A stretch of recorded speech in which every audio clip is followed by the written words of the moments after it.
I'm Tim Kelchner with your Catholic Health Update for the week of May 12th. Nurses at Catholic Health and across the country were celebrated last week for National Nurses Week.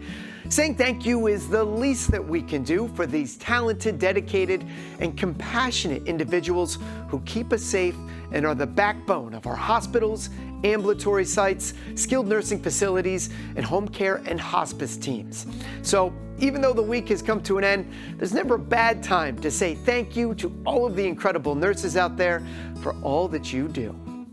A West Islip surgical workshop offered Long Island students a rare opportunity to get some hands-on experience with some of the most advanced surgical tools and robots. The minimally invasive gynecologic surgery workshop at Good Samaritan University Hospital welcomed students from St. Anthony's and St. John the Baptist high schools, as well as medical students from New York Institute of Technology College of Osteopathic Medicine.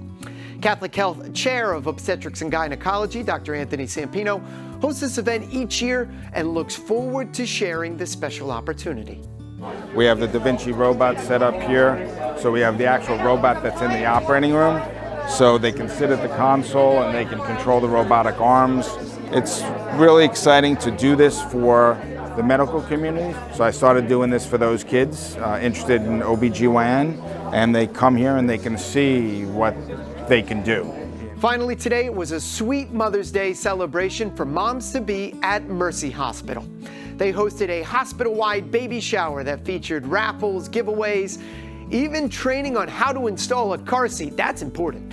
A special and fun day to pamper all those soon-to-be moms. And I just want to wish a happy Mother's Day to all the moms out there. You guys are rock stars. Much like our nurses, you deserve much more than a day or a week of recognition for all that you do. But just know that we appreciate you today and always. With your Catholic Health Update, I'm Tim Kelchner.